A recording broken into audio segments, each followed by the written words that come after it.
Welcome back, Greenground community. Today, we're sailing the turbulent waters of global events, and I promise you a journey both thoughtful and, in typical Alvin fashion, a little stylish. So settle in, because the world has been anything but calm, so let's ride these waves together. Let's start with something that's caught everyone's attention: the high-profile interception by the Israeli Defense Forces of a boat carrying none other than Greta Thunberg and a crew of activists.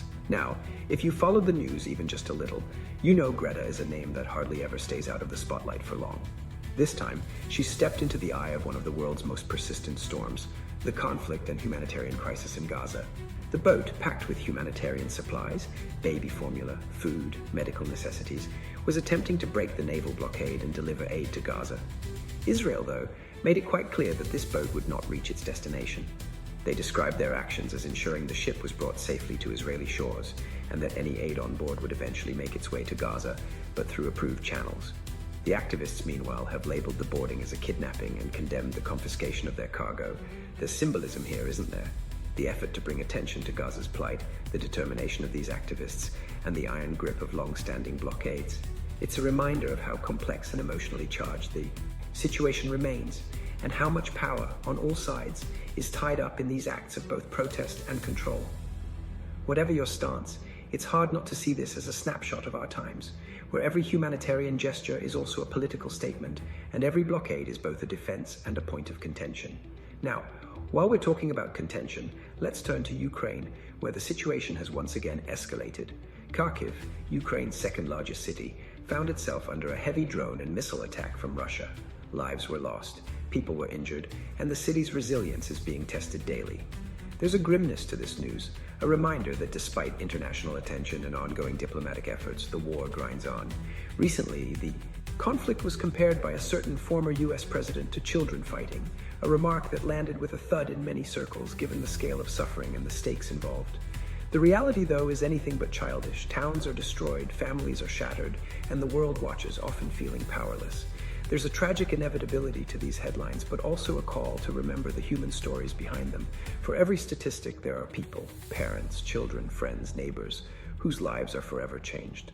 Meanwhile, far from the icy plains of Eastern Europe, another story of violence and instability unfolded in Colombia.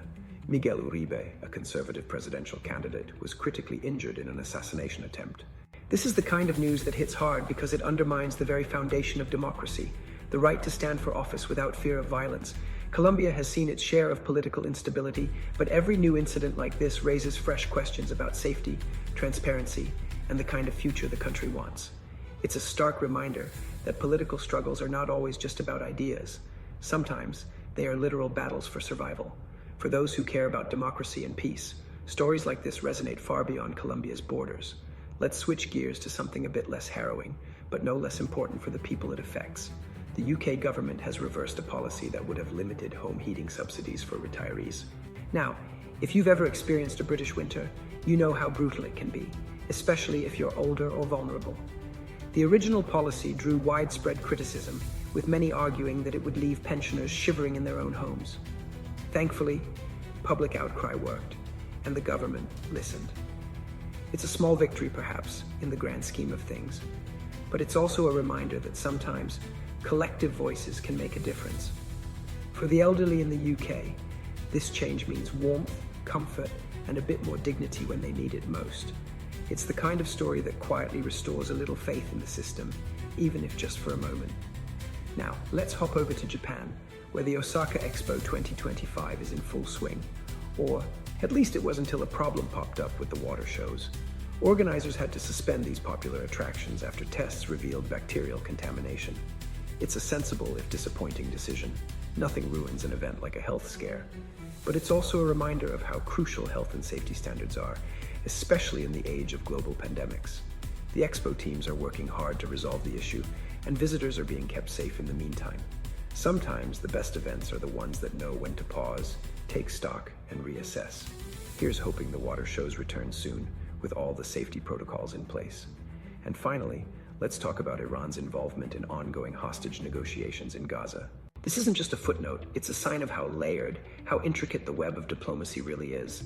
When former President Trump mentioned Iran's role in these talks, it put a spotlight on just how many moving parts there are in this region. Every country, every group, Every leader has a stake, and the path to peace, or even just dialogue, is anything but straightforward. It's the kind of story that reminds us how much is happening behind the scenes, out of public view, and how every little development can ripple outward in unexpected ways. So friends, that's today's Global Roundup. From the high seas off Gaza, to the skies over Ukraine, to the political stages in Colombia, and the halls of power in the UK and Japan, we've seen courage, tragedy, resilience, and even a little hope. As always, the world moves fast, but here at Greenground, we take the time to reflect, to analyze, and to connect with you, our amazing community. If you enjoyed today's monologue, please give it a like, leave a comment, and don't forget to subscribe so you never miss another update. There's always more to discover in the description, including links to further reading and related stories. And as always, I'd love to hear your thoughts. How did today's news make you feel? What stories caught your attention? Drop your reflections in the comments. Your voice matters here at Greenground. Until next time, stay curious, stay stylish, and let's keep the conversation going.